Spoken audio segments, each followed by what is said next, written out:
Hello everyone, this is Leena Khandekar, founder and director of International Lease Beauty and Spa Institute. As you all know, I have been doing a series called Expert Novel. And in that series, I have been taking interviews with beauty industry experts and other industry experts. The reason behind this is to understand the latest trends, career opportunities in beauty, hair, makeup, nail and spa field. I would like to begin my today's interview with a very beautiful, intelligent personality from beauty industry, Ms Lydia Sarfati, who is a founder and president of Sarkli-Repechage Limited. So thank you so much, Lydia, for your valuable time today. Thank you, Leena. It's a real pleasure. I had the opportunity to meet you in Chicago at the World Congress that we held in 2019. It was a wonderful Congress that we hosted. I'm also the president of CIDESCO section in the United States. Yes. So we are able to host everyone, all the beautiful people from all over the world. It was indeed a pleasure and a great time. I wish we could do it again, hopefully very soon. Yes, thank you so much. And we would love to come to Chicago, rather USA again. Thank you so much, Lydia. Yes. Now I would like to introduce Lydia to you all. So Lydia Sarfati, she is a Polish-born American esthetician, entrepreneur, consultant, and author. She is credited with having introduced seaweed-based skin treatments in the United States. She founded the Sarkli-Repechage, a seaweed-based cosmetic company, together with her husband, Mr. David Sarfati. She is the author of several books on cosmetology and wellness. That's so awesome. And Lydia Sarfati was born in Poland. During her time in Poland, she took her first professional training, a medically oriented skincare course. Her family migrated to Italy, and in 1970, the family got the opportunity to leave for the United States and settled in New York City, where she got her first job as a makeup artist in a salon. In New York, she met her future husband, Mr. David Sarfati, and they two married in 1972. The couple had 2 children, and the support them, Lydia worked as a esthetician in Queens, and in the evenings received private customers at the makeshift beauty salon she had improvised at her home. That is fabulous. And if we talk about the career, then together with a friend, she opened a salon in Kilser Skincare Center in September. The popularity of the salon grew when magazines such as Vogue, Harper's Bazaar, and New York Times Magazine wrote about the Sarfati's aesthetic services. And she introduced the 4-layer facial. And today, her skincare method is taught in more than 200 schools around the world. That's so awesome. And if I talk about the Repechage, in 1983, she gave up on her successful salon business and sold her share to her partner. She developed the 4-layer facial produced by the Repechage company, which she founded together with her husband. The firm also manufactures cleansers, toners, lotions, moisturizers, and other skin treatments. One of the most successful products was the full body treatment based on seaweed. That's exciting. The use of which Sarfati pioneered in the United States, Repechage also popularized other ingredients used in thalassotherapy, such as sea, water, and salt. So, Lydia Sarfati is a speaker and consultant for spa industry, which is published Success at Your Fingertips, which covers all aspects involving in running a skincare business. Success is within the grasp of every skincare professional. That says Lydia. It's said by Lydia, and learn the secrets of success from one of the most successful and influential women in the spa and salon industry. So this philosophy on business and personal fulfillment. She is a recipient of numerous industry awards and an enthusiastic mentor. She wrote, "Success at Your Fingertips" in response to the many requests for advice she has received. So, Lydia, your journey has been a real wonder. I must say, you have mounted a road for your own, and it definitely hasn't been an easy one or a cakewalk. So, in spite of all the hurdles, you came out stronger and worked endlessly with focus towards your end vision. And I'm sure the sky is not the limit for you. So thank you once again from bottom of my heart for being for this interview today. Well, thank you, Lena. And I really see that you've done studies about me and about repechage. Very well Yes. done. I could have not said it better myself. Thank So thank you very much. And I am very honored to be a guest in your show. And hopefully we are going to be able, through our time together, to inspire others during these difficult times to become more successful. In life, when I always say, in life, when you get lemons, make a lemonade. You know, the life is not flatline. I always say, when it's flatline, it means we already expired. Yeah. Life is always ups and downs, you know, and you're going to feel up and you're going to be down and you're going to be up.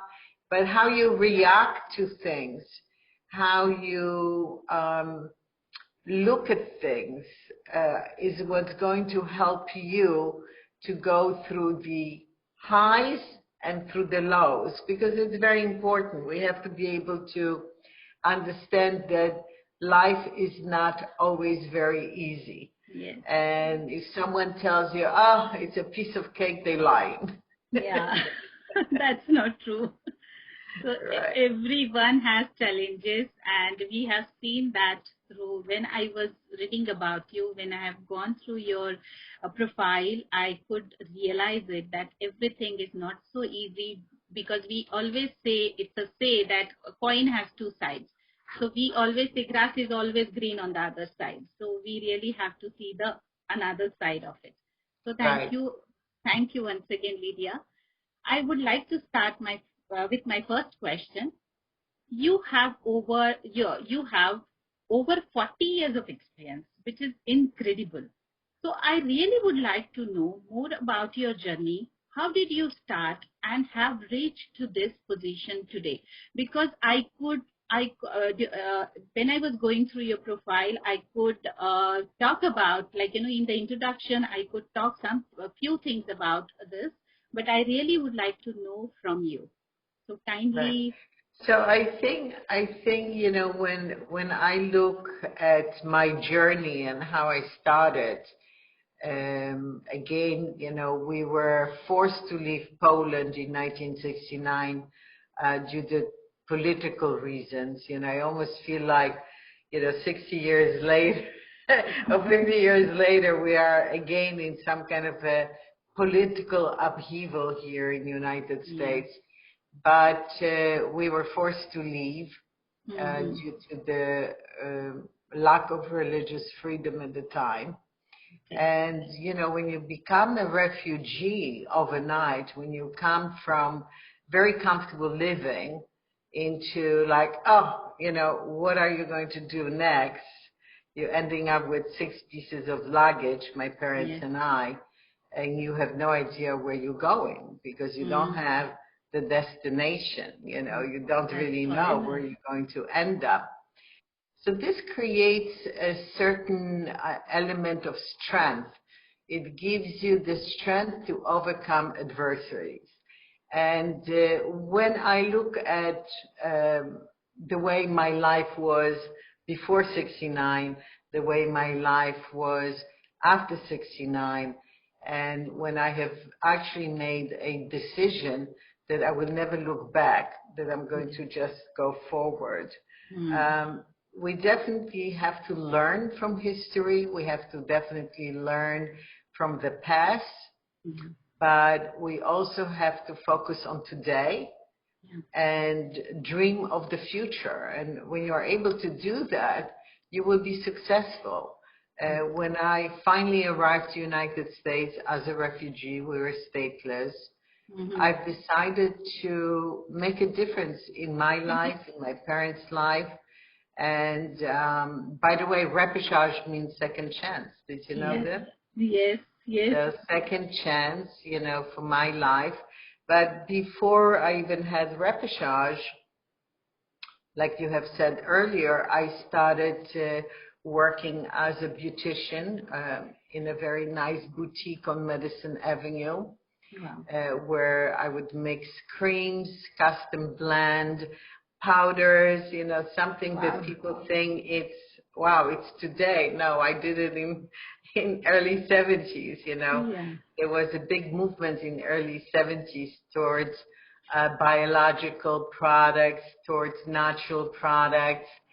So it was a company called Lame. They were from Austria. And they hired me for my knowledge, for my compassion to understanding the science. And I worked there until I got another opportunity where I manage a very large salon on 57th Street, right off Fifth Avenue. And by 1977, I opened my own skincare center called Clisar. And it was really a beauty mecca because I was young, beauty editors were young at the time, and I was providing them with new ideas and concepts instead of talking about the miracle cream, instead of talking about, you know, magic. I talked about science. I told, you know, every client that would come in, I talked about the science of the skin. I talked about the histology of the skin. I had skin charts right in my reception area where we explain clients where the blackheads are coming from. You know, here is your sebaceous glands. This is what's producing blackheads. This is a collagen. No, you can't put collagen on the top. Collagen comes from within. So just my whole concept back then, and I wrote a first kind of booklet talking about the truth about skincare. And I felt very strongly back in 1977, as I feel today, that my best client is an educated client.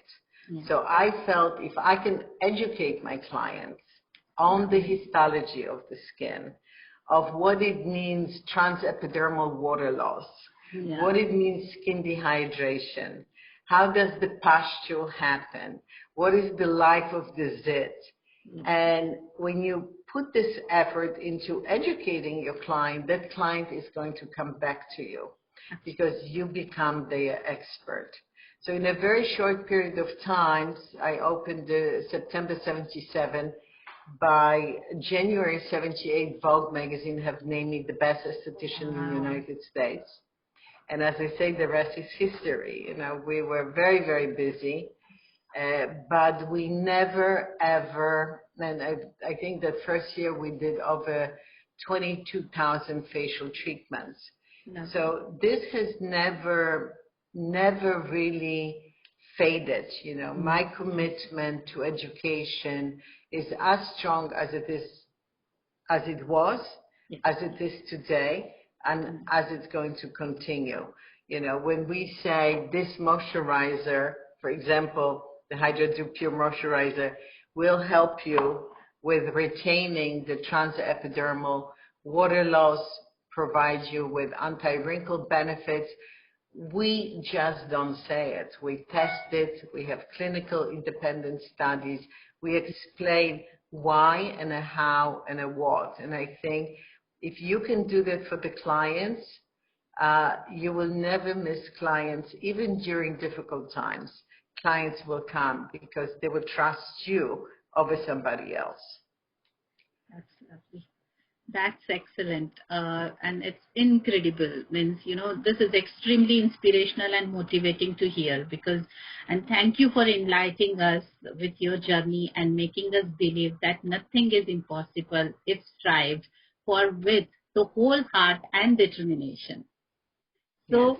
behind every successful person are days and nights of hard work and sweat, which is world doesn't know about. We will always remember yours when we need a ray of sunshine and hope. So thank you so much, Lydia, for this lovely, the lovely focused you already have enlightened it. You already have given us insight. So thank you so much for this. And You're very welcome. what was that most challenging phase situation in your life, and how did you overcome it? Well, there are many, being in business for more than 40 years, there are many challenges along the way. Usually, in the beginning, the challenge was because Americans were not very keen on facials. For them it was all about hair, nails, and makeup. But when you talked about skincare or getting professional facials or getting professional body treatments, they kind of drew a blank. And so it was really, in the beginning, the challenge was explaining to the clients why they should have it, because it's not just beauty, it's wellness. And my whole approach in that was that I educated the client about wellness, about taking care of yourself. It's not just putting on lipstick, that's just one little moment of beautification. Yeah. But the real beauty comes from within. So it's your holistic approach. It's what you eat. It's what you put in your body. It's your exercise. It's the ability to meditate. It's ability to have a great heart and to share your heart with others. That's part of beauty. It cannot be just, money, money, money. Yeah. But so that was probably the first challenge. And the second challenge was really financial challenge, because as a woman in business, back in the day, women couldn't even get their own loan from the bank or have their own credit card. So financial challenge was there, when I had to go to the bank and borrow money, whether it was to build a salon or later on to build a factory. And so there are many, financial challenges along the way. In the beginning, it could have been a small amount of, $30,000. And in 2000, we're looking at $3 million.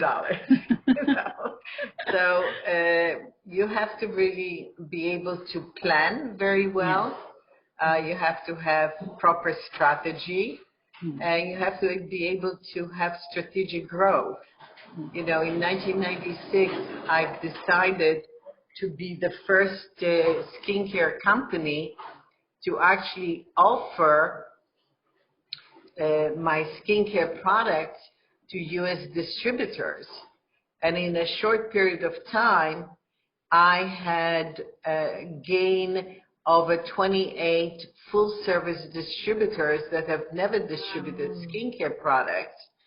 And in a period of 5 years, I had 1,100 salesmen that were selling Repechage products. And, we were in, just thousands and thousands of salons. That created another challenge, because it meant that we had to, United States is very big, just like India. I think India is bigger, you have bigger population. But in the U.S., we have 350 million people. The distances between one city and another is tremendous. And I had to, because, although I had my team of educators, when we would launch the distributor, they wanted me to come and to do the launch, So I traveled a lot. I mean, I would wake up in the morning literally not knowing, where am I? What is this place?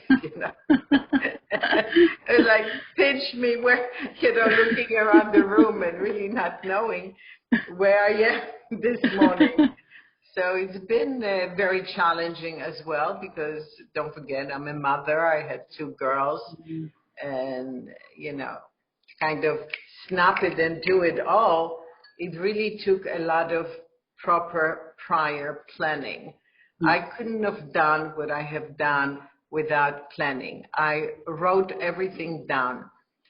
Down to the meals, you know, we have to move because we have to make renovation in our apartment. And as you move, you go through a lot of things. And I found a book actually from 1996 that was from my housekeeper, where I made menu every day, what the girls should eat, what time they go to sleep, you know, and I was like, oh my God, I was doing that. And I sent to my daughter, I said, here, you can use my advice on how to run a household. Yes. Because not only I had to run a business, but I also had to run my home and make sure that my children are well taken care of and they're in school and the homework is done. And, you know, being in Kentucky or Nashville, or wherever else I was going at the time. So this was challenging, but again, I will tell you, if you proper plan everything, you know, everything, down to the silliest thing, you know, like how are you going to set up a table, you know. I made drawings and I created all of that. And I felt that it was very important for my family to feel that they are well taken care of, and that was important. Wow. That was something really awesome. I think women are multitasking. This we always say. With 2 daughters, family, and that dream. So everyone must learn out of it. And thank you so much, Lydia, for throwing more light on the fact that one must look behind but keep moving forward. So challenges are going to come. It is a phase of each business, and we would rather say it's a part and parcel of life. But if we have a proper planning and focus and your vision and mission and a roadmap according to it, I think success is always there. So thank you so much once again. So to acquire what we want, which is our desire, and what is that one thing you would recommend to all the women entrepreneurs to be? You know, I have been in a business, you know, first with the distributors, which was 90% men, and then kind of taking back the distribution, and now it's 90% women. I've realized one thing. The point of difference between men and women is that men know how to make a decision very quickly. Women take the time in making a decision. And I have learned, maybe this is from my father, who has taught me, always make a decision. It doesn't matter if that decision is right or wrong, but you gotta decide, and you gotta be able to decide. That's when you become the CEO, when you have ability to make a decision, and you have to learn how to do that. I sometimes see even young women going out to a restaurant, you know, taking a menu and looking at it for half an hour. What are you studying, you know? It's not Leo Tolstoy, War and Peace. Come on, choose, you know. So it's teaching yourself little things, you know. Start with little things, like going out to a restaurant. Look at the menu before you get there, so you can decide little things, you know, what you're going to wear. Prepare your clothing the night before. So the little things that you do will lead into bigger things in life that will help you to make the right decisions for yourself and for your business. Not deciding is detrimental. That's wonderful. That's really wonderful. And this is what, valuable guidance and words are. And thank you so much for all this. I'm sure we now have more courage to pursue our dreams and reach the greatest heights. So thank you once again, Lydia, for this. And as you also have several years of global experience, how different have you seen the way beauty treatments are carried out everywhere? Have you come across significant differences? And if yes, then what changes needs to be done for that? Are you referring to India or globally? I would say globally. Globally. And even if you brief little about, the differences between, if you compare it with India and the other markets, I think that would also enlighten us. Right. I think in India, the wonderful, I would say, tradition of Ayurveda and a lot of spiritual healing and yoga is actually a wonderful element that spas can really provide their clients with. But today, in addition to the holistic approach, people also want the scientific approach. They want to have, I'm not saying medical intervention, but they want to have clinical facials. They want to have clinical results. For example, one of our most successful facials in India is hydromatic, which is dealing with skin that has issues and problems. Another one that's very popular in India is our BioLight collection, which is a brightening, lightening, and even toning the skin, which is very often, I think, people have done not such nice things for their skin, and that has led actually into greater issues and challenges like melasma, like hyperpigmentation or hypopigmentation. So I think that what I have seen in the last 7 years in working with India and being there and speaking at the conferences and meeting my clients there, they really understand that they need to combine almost the earth and the science together. The earth is the Ayurveda, the yoga, the grounding, and then the science are the clinical facials and results like hydromatic, like BioLight, like 4-layer facial. What was missing, I think, a lot in the beginning when I came to United States was that holistic approach, the earthy approach, the wellness in the spa, whether it was thalassotherapy, nobody even heard about thalassotherapy here, or even the word spa, it was totally not understood and they couldn't understand it, what it is all about. But I can tell you that even in the first 20 years of my work here, Americans are very known for getting it and then doing it faster and better and quicker. Do you know what I mean? Yes. So even my daughter, she's a yoga instructor. Wow. She's been to India for ashram, and she really loves that. But people in America in the last 20 years really have opened up their eyes and mind into understanding the wellness from within. So it's not just topically applied wellness, but it is also inner wellness. And the holistic approach is really growing. I think today when we look at the 6 months pandemic that we have all experienced, a lot of people have experienced anxiety and stress and reached out to alcohol and reached out to pharmaceuticals, Xanax, Valium, all of those antidepressants. We are going to really have, once the pandemic ends, we're going to have real mental crises as well.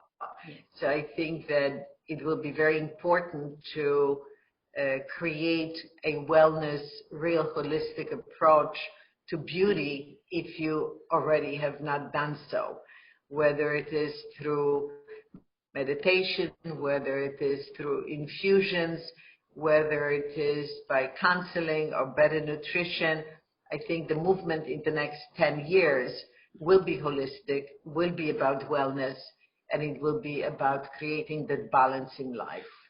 Yeah, really a truth. And if we follow this wellness regularly, if you do these activities like pranayam, yoga, I think it's kind of a beauty within. And even if you are if you are applying anything externally, I think if you are fit internally and if you are detoxifying your body well, I think it will definitely give you nice glow, and then your external application will help you. So thank you so Yeah. much for this insight, Lydia. And as an esthetician, what is that thumb rule one must follow to satisfy their customer needs? I'm sorry, can you say that again? Yeah, my question is, as an esthetician, what is that thumb rule one must follow to satisfy their customer needs? Well, I think the most important thing is I always teach everyone, ask the question, what are your main concerns, madam, sir? Listen to them. I always say God has given us 2 ears and 1 mouth. Listen twice as much as you speak. Because when you ask the question, listen to the answer. And I find again that, not just estheticians, but people just like to talk without really paying attention to what the client is saying. If you really listen to your client needs and their concerns, you will be able to customize the right treatment for them and deliver the right results for them. And that's the most important. So when you're able to do that, you certainly are able to achieve success. Yeah, that's wonderful. And we really, as Lydia already have explained that, we have to have that scientific knowledge when you are working as an esthetician. And please take this concern, please talk to your clients, and with the concern and with their requirement and problems, I think we must deal the situation.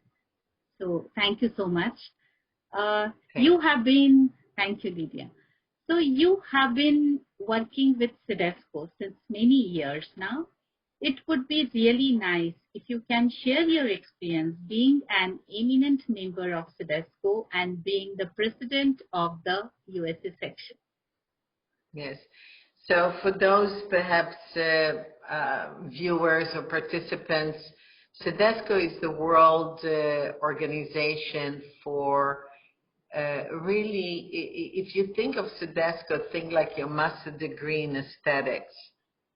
And its mission of CIDESCO is to uphold the highest standards in beauty therapy, to deliver safe treatments, to deliver scientific-based treatments, and to have the beauty therapist well educated in science, in anatomy, in nutrition, in all aspects of beauty and wellness.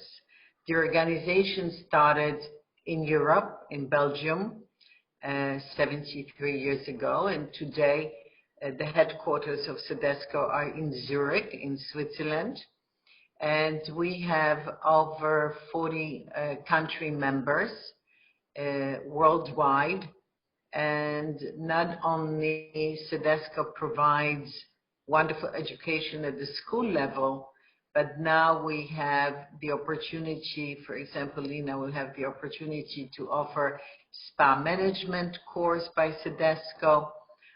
There are facial diploma course, sanitation and sterilization award that's actually free for everyone that wants to do that. And there are many other modules that will come out in the future as well.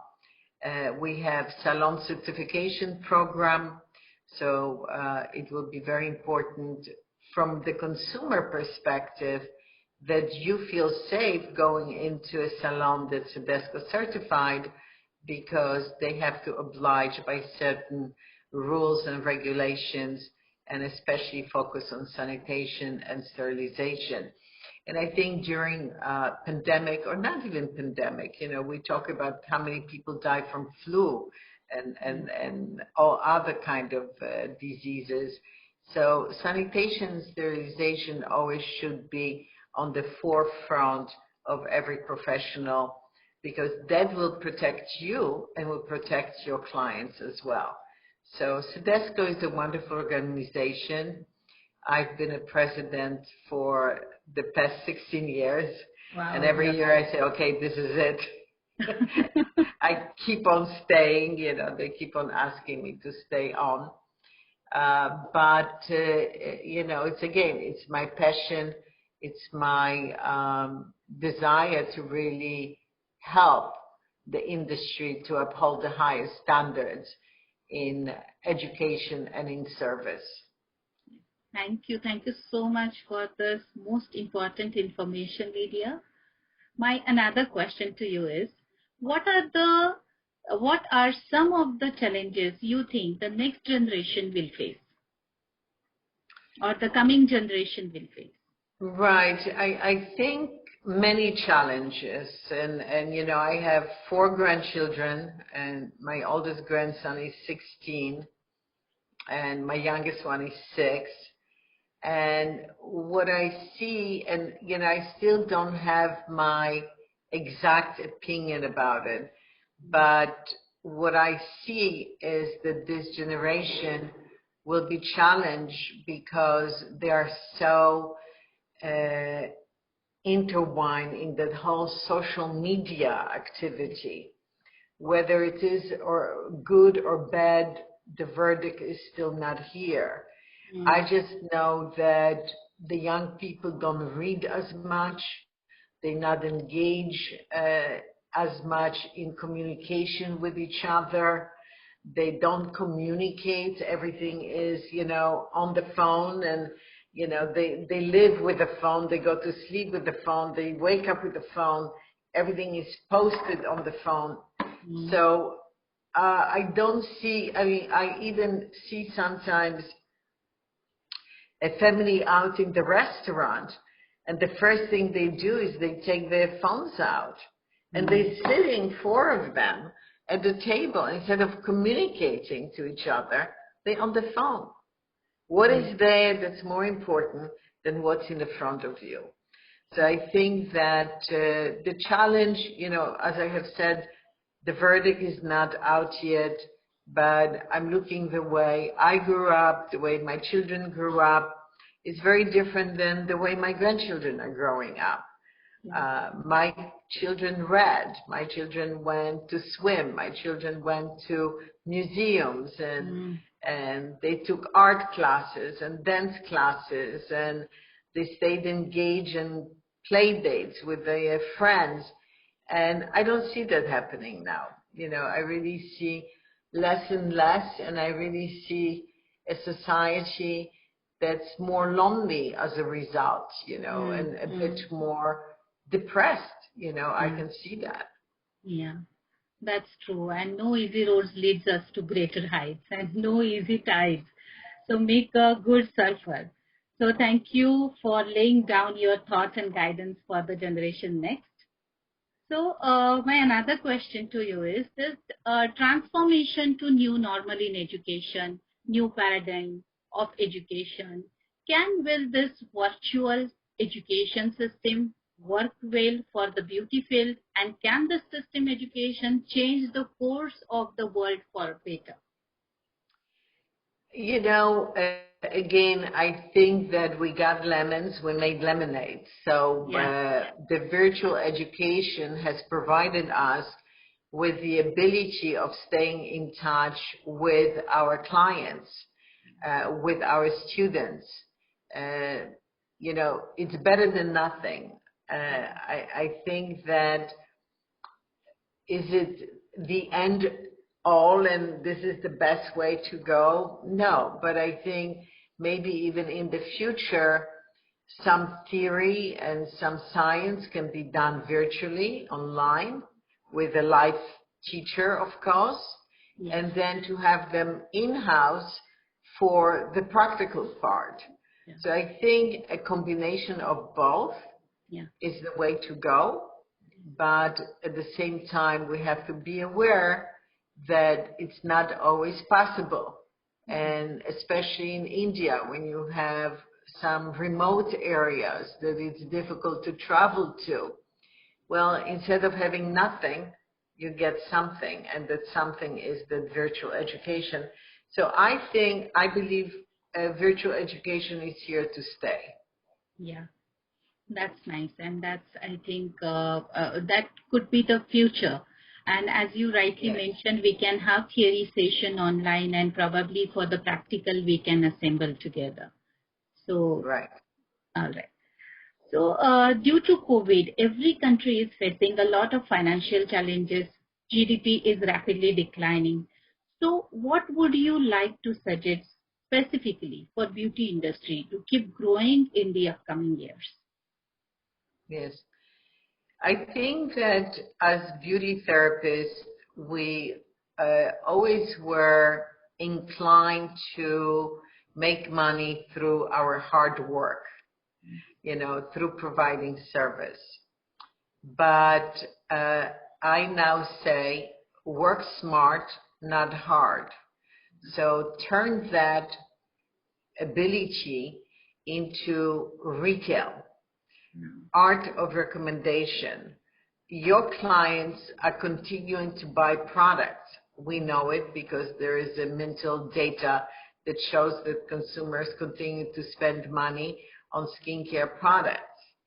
So why not to turn your business into, again, the virtual consultation, retail, it's consultation, very important because it will allow you to put clients on a program at home. And I think that's very important.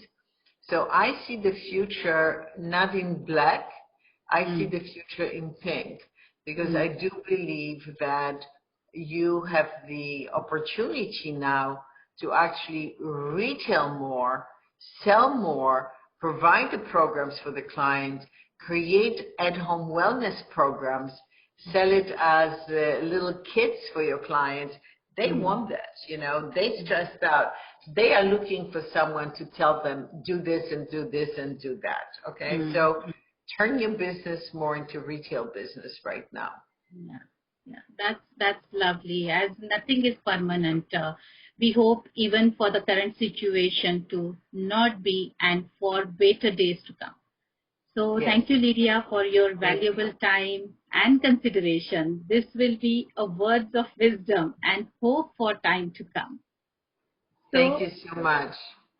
At the end of the interview, we always have quick rapid fire round. So I have 4 questions. I would like to ask you, what compliment does people give you the most? The most? Lydia, your skin is gorgeous. Wow. Lovely. What is the most interesting thing for you? For me, most interesting thing is to really, truly read. I love reading. I read every single day. And I love also cooking. So I love preparing meals for my family, or even when we were just David and I, and I try to, have kind of a nice imagination, not to make the same thing over and over again. But I love cooking. My hobby is cooking, and I love reading, and I love spending time with my grandchildren. Lovely. What was your favorite book growing up? My favorite book growing up was written by a Polish author called Henryk Sienkiewicz, and he wrote, of course, Quo Vadis, which was about, the period of Roman Empire and the Colosseum and the Christianity. So I loved that book. I also loved Leo Tolstoy book, War and Peace. I love Jules Verne, 80 Days Around the World. I mean, I was reading all the time. My parents always would yell at me sometimes because I would go to bed with a flashlight and read under the blanket so nobody would see that I'm actually reading. But I think reading has given me really the ability to communicate my thoughts clearly and expand your mind, because nothing is really helping you to do that in a better way. And the love of reading I really got from my literature teacher, Pani Lewandowska, Madame Lewandowska. She has really, I think I was in second or third grade, and she really gave me that love for reading. So Wow. it still stays with me. I love it. I do it. And my daughter's read. My granddaughter reads. Wow. My grandson, not so much, but now he told me that I'm inspiring him to read. So he actually ordered some books and will begin reading. I said, good. It's never too late to start the love of books. Yes, that's true. That's true. And my last question is, what new technology will transform the most? What technology will be transforming the most? Yes. Yes. I think in terms of beauty or in general? In general, means, which will certainly help all of us. I think the technology of vehicles that are going to be electrical cars, I think that's really going to change the world for the better, because we will not have to use the fuel. There will be less pollution, and also we will be able to have a more affordable lifestyle by using electrical cars. In some countries, fuel is still very expensive. So I think that energy, solar energy, also will be very helpful for the future. It will really transform the way we live. Yes. Thank you. Thank you so much, Lydia, for this interview today. And I'm sure everyone watching this video must have got very important guidelines. And thank you. I wish you all the best and I really wish that whatever your plans will be always successful, and lots of success and love for you. So thank you so much. And I look forward to seeing you again, giving you a real big hug. And stay in touch. We appreciate your time as well. Thank you so much. Yes. Thank you, Lydia. Thank you, everyone. You all are amazing. Stay tuned with us for the next interview coming soon. Take good care of yourself. If you have any questions, you can always send us on the details given below. And please like, share, and comment on this video. So thank you once again, Lydia. Have a lovely day there. Thank you. Thank you so much.